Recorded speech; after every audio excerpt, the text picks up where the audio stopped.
Siku ya hii leo ni siku ambayo msanii wa muziki wa Singeli kutoka nchini Tanzania ambaye anatokea jijini Dar es Salaam, Meja Kunta, ambaye anasikitishwa kumpoteza mama yake ambaye siku ya hii leo ameagwa katika maeneo ya mkoa wa Dar es Salaam, ambapo mama yake mzazi, kwa mujibu wa maelezo ya msanii Meja Kunta, amesema mara yake ya mwisho kuwasiliana na mama yake alijaribu kuwasiliana naye huku mama yake akimuomba fedha ya kuagizia mzigo wa samaki.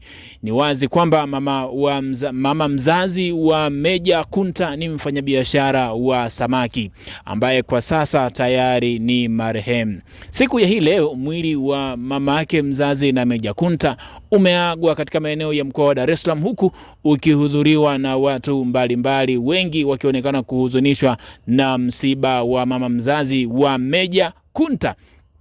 D-Voice alionekana katika mazishi ya mama mzazi wa Meja Kunta katika hatua za mwisho za kuaga mwili wa marehemu siku ya hii leo, akiongoza swala za mwisho kwa kuanzisha nyimbo zilizokuwa zikienzi msiba wa hii leo.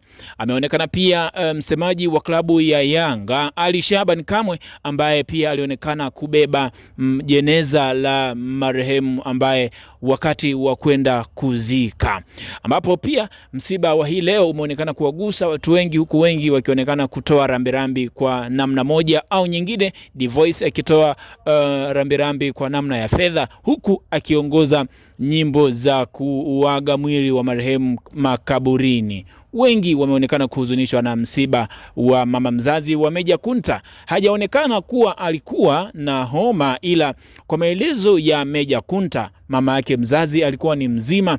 Mara yake ya mwisho, ni moja ya maelezo ambayo mimi nayanukuu, alimuomba fedha ya kuagizia mzigo wa samaki, lakini baada ya hapo Meja Kunta alipata taarifa ya kumpoteza mama yake mzazi ambaye ndio mama yake mzazi wa kumzaa.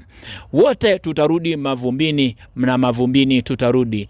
Bwana ametoa, jina lake lihimidiwe. Hii ni Flow Updates, Flow Habari, inakuletea yote yanayojiri huko. Usisahau kusubscribe, kucomment, kulike na kushare video zetu. Unabonyeza alama ya kengele kwa ajili ya kupata taarifa mpya kutoka kwenye peji yetu. Kumbuka, wote tutarudi mavumbini. Mungu akumbukwe.